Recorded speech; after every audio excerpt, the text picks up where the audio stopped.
Apa kabar teman-teman? Jumpa lagi di channel Bicaralah Buruh. Hari ini kita mendengar kabar yang kelam, duka yang mendalam. Sebanyak 3 orang warga desa Bangkal, Seruyan, Kalimantan Tengah, dilaporkan ditembak peluru tajam oleh aparat kepolisian pada hari Sabtu, 7 Oktober 2023. 3 warga itu ditembak saat sedang melakukan aksi demonstrasi, dan satu di antaranya meninggal dunia.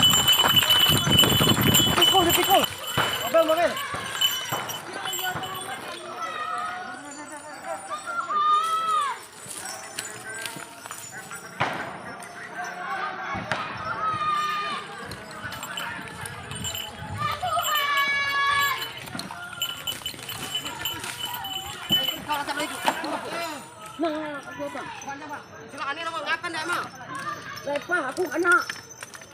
Nggak selani mengarah. Ada.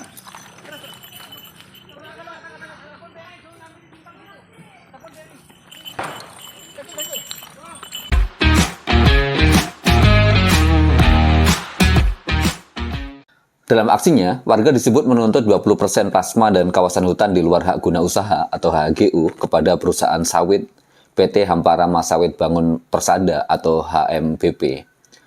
Aksi penolakan yang dilakukan warga sudah dimulai sejak tanggal 16 September 2023 hingga kemudian penembakan itu terjadi. Kami mendapat kabar bahwa pagi ini beberapa warga mendapatkan tembakan dari kepolisian. 3 orang tertembak dan 1 orang diantaranya meninggal dunia. Demikian keterangan dari akun X YLBHI. Ketua YLBHI Muhammad Isnur, dia mengatakan bahwa bentrokan terjadi pada saat warga sedang melakukan aksi menuntut haknya pada perusahaan perkebunan sawit PT HMBP. Aparat kepolisian Polres Seruyan dan Polda Kalteng menembaki warga Bangkal, Kecamatan Seruyan Raya, Kabupaten Seruyan, Kalimantan Tengah yang sedang melakukan aksi menuntut haknya di PT HMBP.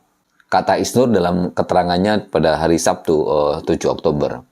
Isnur juga menyebut bahwa warga Seruyan melakukan penutupan atau blokade jalan masuk PT HMB lantaran tuntutan mereka tidak dipenuhi oleh pihak perusahaan.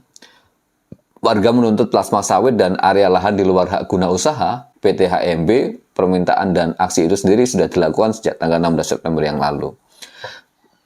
Aparat kepolisian yang berjaga di lokasi area perusahaan tanpa dasar dan pemicu yang jelas melakukan tindakan represif kepada warga yang berada di lokasi dengan menembak gas air mata dan menembak menggunakan peluru tajam, ucap Isnur.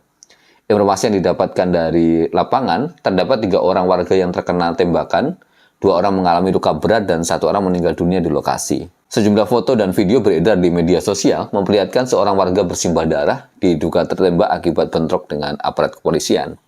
Beberapa video menunjukkan warga berhadapan dengan aparat yang membentuk brigade sambil menembakkan gas air mata. Sementara itu, Kabid Humas Polda Kalteng, Kombes Erlan Munaji, mengatakan ingin memastikan insiden penembakan tersebut terlebih dahulu. Kami mau pastikan dulu ya, nanti kami kabari segera, ujarnya kepada cnnindonesia.com, ini yang terbit pada kemarin ya, hari Sabtu.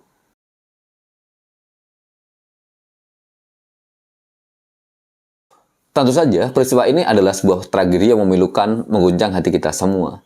Seorang warga yang sedang berpartisipasi dalam aksi protes menjadi korban penembakan oleh aparat kepolisian dan meninggal dunia. Kejadian ini bukanlah peristiwa yang terisolasi. Ia mencerminkan masalah yang lebih dalam hubungan antara aparat penegak hukum dan masyarakat yang seharusnya mereka layani. Aksi protes adalah sebuah medium yang penting bagi warga negara untuk menyuarakan ketidakpuasan mereka, untuk mengekspresikan harapan atas perubahan, dan untuk memperjuangkan hak-haknya. Ini adalah fondasi dari sistem demokrasi yang sehat, yang harus dijaga dan dihormati oleh semua pihak yang terlibat. Namun, ketika aksi demonstrasi berubah menjadi bencana dengan tindakan penembakan oleh aparat kepolisian, itu adalah serangan terhadap demokrasi itu sendiri. Hal ini juga merupakan pelanggaran hak asasi manusia yang tidak dapat ditoleransi. Setiap warga negara berhak untuk hidup dan berpartisipasi dalam tindakan protes tanpa takut akan tindakan kekerasan. Saya kira kita semua harus berkomitmen pada nilai-nilai keadilan, hak asasi manusia, dan transparansi, menyerukan tindakan tegas dari pihak yang berwenang. Penyelidikan yang independen dan adil harus segera dilakukan untuk mengungkapkan kebenaran di balik penembakan ini. Pelaku harus dihadapkan pada konsekuensi hukum yang sesuai dengan perbuatannya. Lebih penting lagi, kita menyerukan semua pihak untuk melakukan perubahan yang mendalam dalam cara kita berinteraksi dengan aparat kepolisian.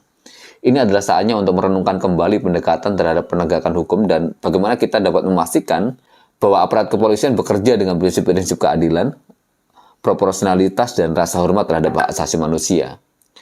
Perubahan ini tidak akan terjadi secara instan, tetapi itu adalah langkah yang penting menuju perbaikan sistem penegakan hukum kita. Pelatihan yang lebih baik, akuntabilitas yang lebih besar, dan komunikasi yang lebih baik antara aparat kepolisian dan masyarakat adalah beberapa langkah awal yang dapat diambil. Selain itu, kita harus membangun budaya dialog dan perundingan. Perbedaan pendapat adalah bagian alami dari masyarakat demokratis, dan solusi yang adil seringkali dapat ditemukan melalui kompromi dan negosiasi.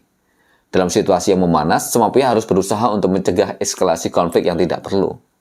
Dan pada akhirnya, kita juga harus memberikan dukungan kepada keluarga korban dan semua yang terkena dampak oleh tragedi ini.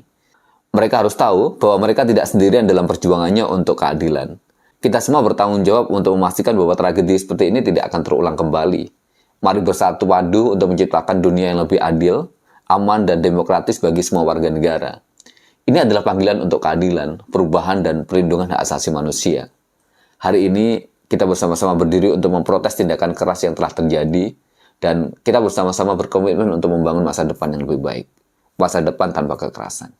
Masa depan yang menghargai manusia sebagaimana layaknya manusia. Itu saja yang bisa saya sampaikan. Sampai bertemu kembali dalam Bicara Labur berikutnya. See you.